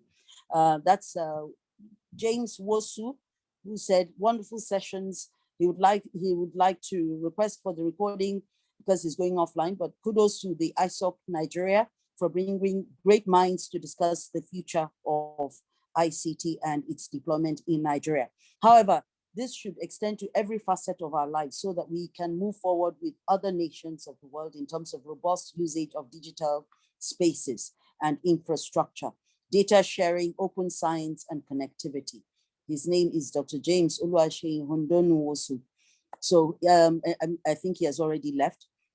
Monsuru Folorisho says, I think one of the issues to also consider in this aspect is the area of skills gaps to implement the said curriculum. His take is that you cannot give what you don't have.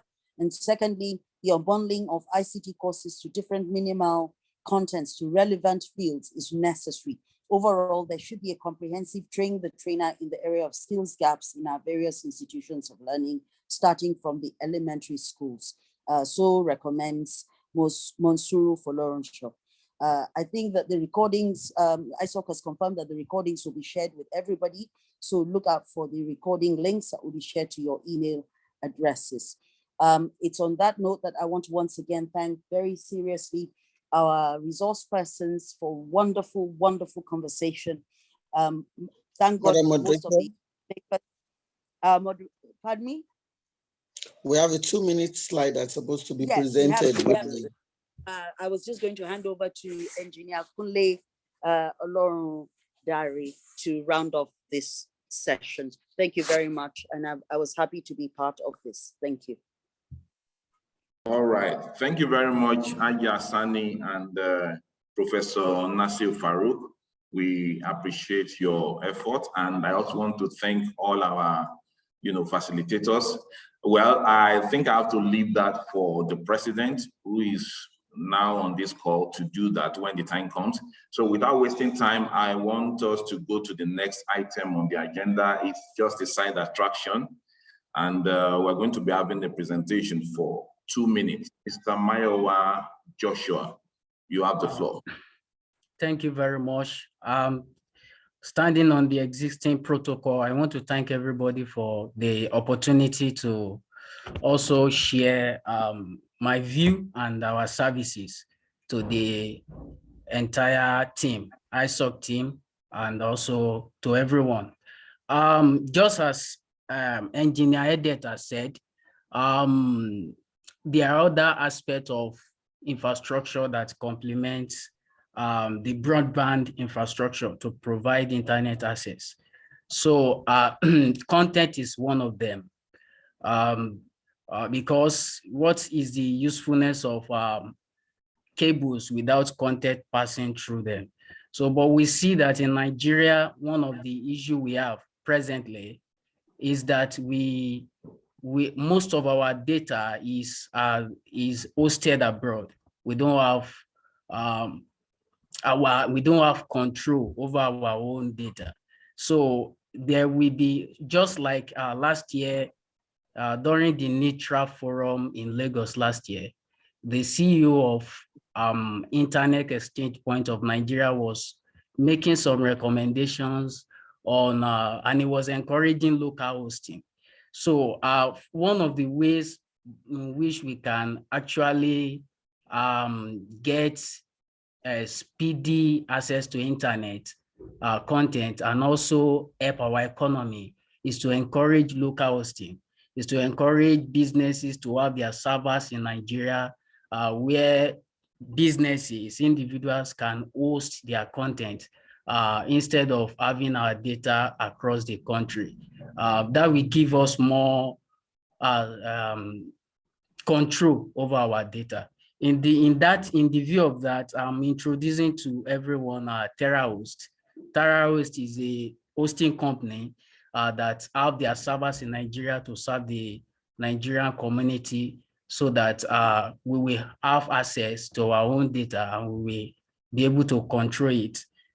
We deal with web hosting, co-location services, partnering with Rack Center. Rack Center is a tier 3 data center in Nigeria, in Lagos.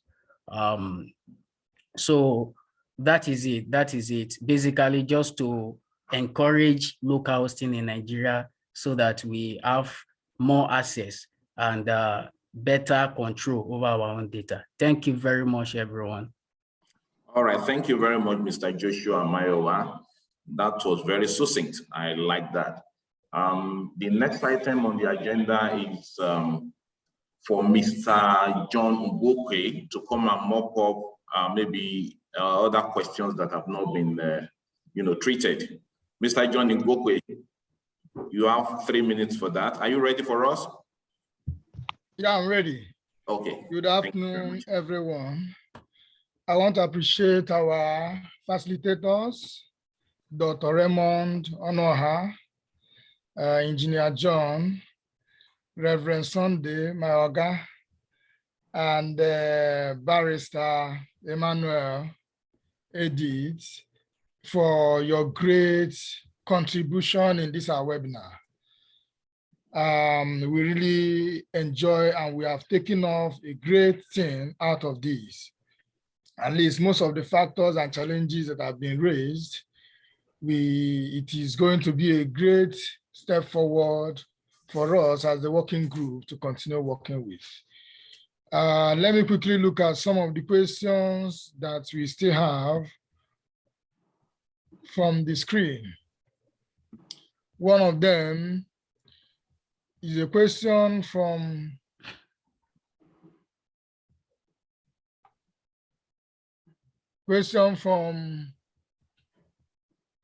Folorunso. He is asking, he's saying, I think one of the issues to also consider is this aspect.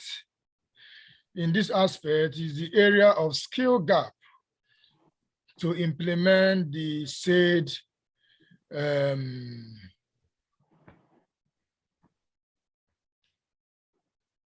curriculum. And he's saying that his stake is that we can give what you can't give what you don't have, which means there's a need to bridge the gap of knowledge, to fill up that gap of knowledge, because maybe some of the challenges is also knowledge. And secondly, he's bringing up saying that secondly, the unbundling of our ICT courses to different minimal content to relevant field as is necessary. Overall, there should be a comprehensive trainer in the area of skill gaps in our various institutions of learning, starting from the elementary schools. So that is what he is bringing to this, the importance of bridging the gap of knowledge and putting this knowledge content to all our various institutes of learning, starting from the elementary to the university and all the levels of our education. This is very important for us to note. Then James was asking if the video will be made available, or the recording starting from the part 1 to part 4. That will be made available to everyone. Then I think finally is a question. I want to take up this question of Christian that is talking about the important, as Reverend said, that the fiber should be drawn, there should be fiber paths on the roads as the government are building the roads, so that it will be easy to implement fiber and not digging again, and also requesting for right of way, making the cost to be more higher. So Christian is now saying that as we are considering that, we should also consider encouraging even to building of structures, that there should be provision for running of cables and RJ ports with UTP cabling in all buildings.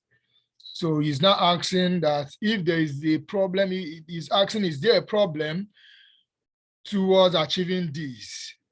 And his question is also bordering on if there is a capable hands, like in network engineers, in the ministries of works that should be able to help to implementing this. And if that is not, I think he's going towards making sure that government should consider making sure that there are network engineers that are always that are attached to our ministries of works, so that all these things can be taken care of. So finally, I also want to appreciate the point of Dr. Onoha, which is laying emphasis on the database, which is a key primary steps that will help us have a uniformed and a correct data, both for the citizenries and also for the infrastructures, and then we'll be able to know the step forward to all the other needs that we have.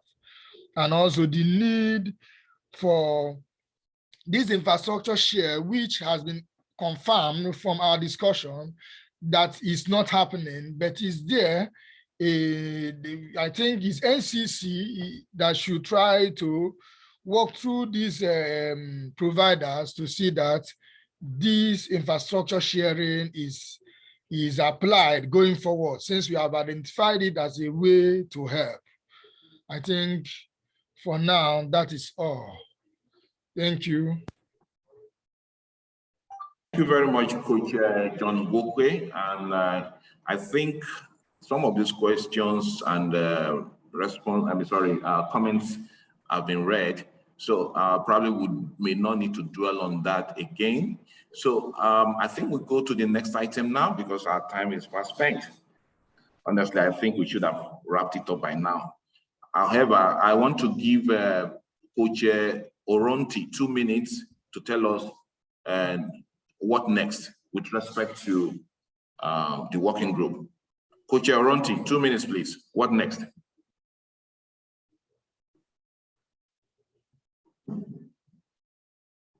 Hello? Hello, can you hear me? Hello? All right, yes. Yes. Standing on existing protocol, I want to appreciate everyone for still hanging on this call. As a working group known as Infrastructure and Community Network, we're here to promote development of existing extensive internet infrastructure in Nigeria. We also advocate for the coordination of internet infrastructure efforts across multiple government and non-governmental entities for greater efficiency. As you can see with what we've done today, we promote security in the design and management of internet infrastructure, including computing, application, and Internet of Things. Our working group is, the scope of our working group is limited to sensitization, advocacy, public education, and regarding internet infrastructure. We also aid the growth of the chapter through effective collaboration of members with shared interests. So we welcome people to join us, and I will post into the chat group, Telegram and group.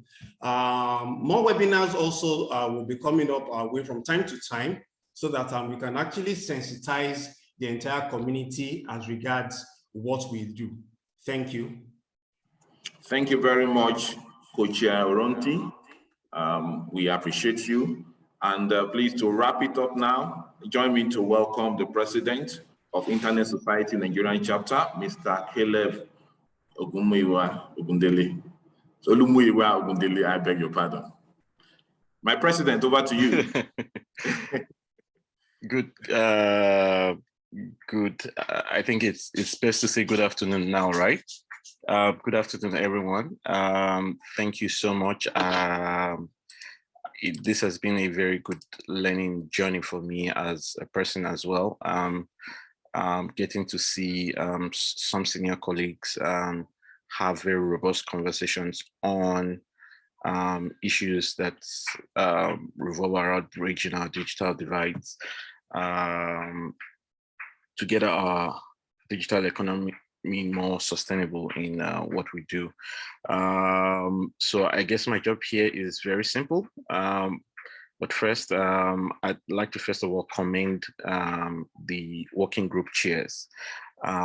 This was all done organized by them, their initiative, and we are very grateful for them taking this initiative. We also want to use this as a challenge to other working group as well, to also do more, as such that we've had with this working group and the previous working group that has been gracious to us to organize this kinds of interactive and learning webinar that we've all engaged and participated in.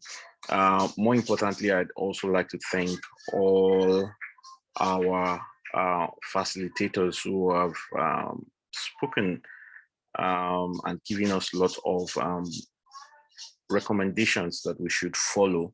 My sincere appreciation to Dr. Raymond Onwa, Engineer John Agbakugba, Barrister Edith, and one of our founding fathers in Internet Society Nigerian Chapter, which we need to give credit for some of the pioneering work he has done in the Nigerian IG space, Reverend Canon Sunday Folayan.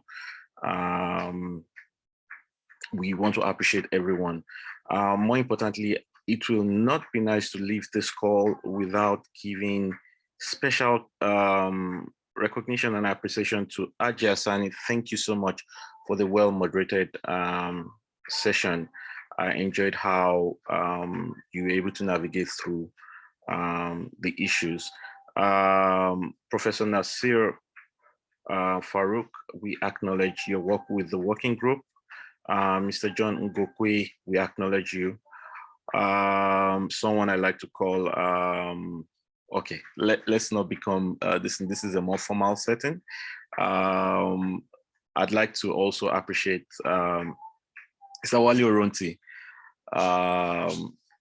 Thank you so much for all the hard work that you've been able to put into this. We acknowledge that, and we want to say thank you once more. To my team members and all the volunteers. So pulling off this webinar requires that we also have lots of volunteers that are also working with us, both on the graphical side, on slide presentation, and so many other things like that. We want to acknowledge every team member and volunteer that was part of this organization. Thank you so much for your very, very good work. So to wrap up this simple task I've been asked, I will just deviate a little by just encouraging all of us that we've talked about the issues here. Sometimes they say talk is cheap, but actions are very important. I would want to encourage us to go out there and make sure we get our PVCs and participate in electoral processes now that we are in electoral process season that we are in Nigeria. And the main emphasis for saying this is that most of the issues that we have identified here requires that we continue to engage with the government. And if we get the right people, that is our choice in position of power, and we can, because we elected them, we can hold them accountable. We will be able to benefit some of the fruit of these conversations that we are having today. And so I want to encourage everyone to try and participate in the electoral process by getting first your PVC, which is very important. Let's get the leaders that we can engage. I once posted on our Telegram group that it is not easy for ISOC to engage with some of these leaders if they don't understand what we are actually doing. So it's good that we try to elect leaders. Even before we elect them, ask them questions about their plans for the future of the internet that has given most of us the jobs that we are doing, that has given most of us the education we are learning and most of the things we are doing. So that is just to give a quick summary of encouraging all of us to do the needful while also appreciating every member. Thank you for staying up till this time. I saw the numbers, it was way above 50 at some point and probably dropped. Thank you so much for participating in this process. God bless you, God bless ISOC Nigeria, and God bless the Federal Republic of Nigeria.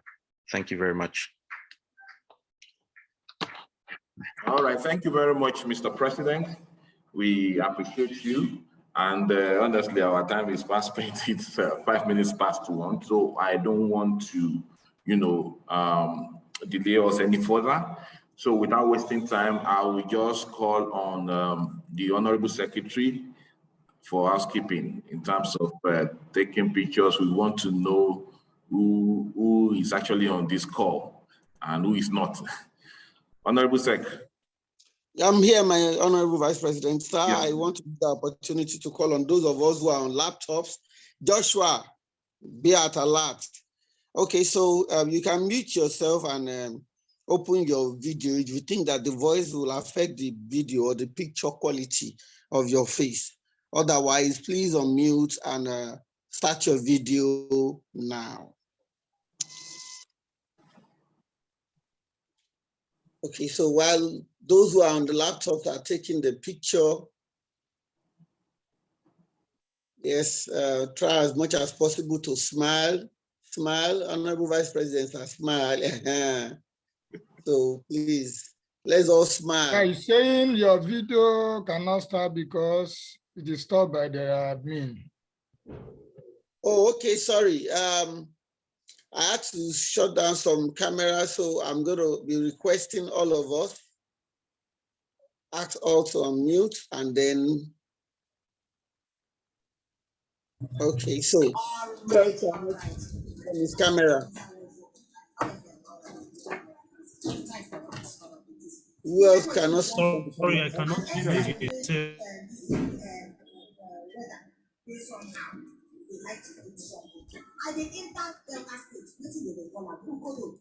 Okay, so I'm doing individually.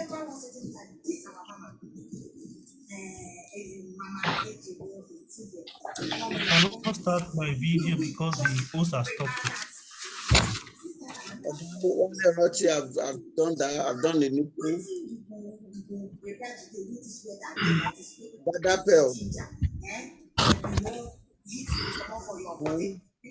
Follow show.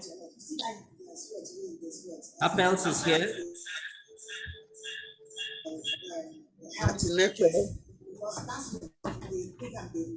Nova show. James. Adebola. Yusuf. Adamu Albert. Are we all there? Yeah. Right. Still having challenge?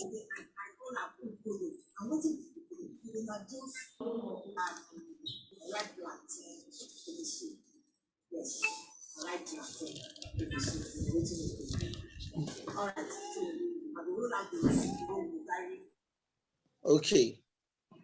Okay, so who's helping us take the pictures on laptop, please? So I'll try and take the pictures if you don't mind. Yes, thanks. Because of time, yeah. Yeah. We are all ready. I'm not with my Betty Aja today, so. Why now? Yeah. So can we just quickly make it snappy? Everybody, cheese, another smile. Let's move on. Smile.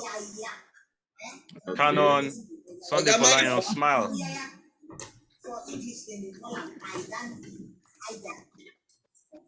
Matthew, we can see everything. We are not seeing your face.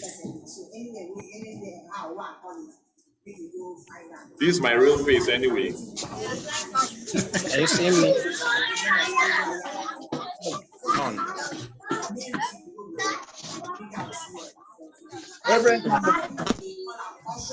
I cannot see Priscilla. Maka. Honorable FinTech, you want to see your face, please?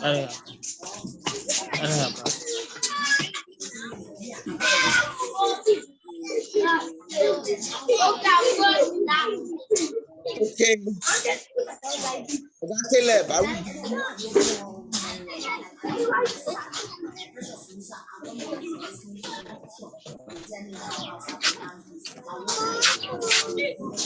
Yes, I can see her now. Our honorable treasurer among us. Yes, we are done.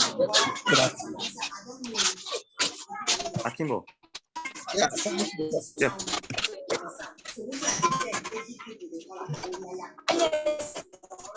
Are we done? Yes, we are. Okay. So I think since the president is around, so please can you just use the presidential power to close this webinar? Please do that. You have the same powers. Thank you. All right. Okay. Ladies and gentlemen, thank you very much for listening this webinar. So without wasting time, I thank Akunle Olorunda, Vice President of the Ghana Society Nigerian Chapter. On behalf of the President, Mr. Caleb, I hereby declare this webinar. Thank you. God bless you. See you. Thank you. Thank you. Bye-bye. Bye. God bless you.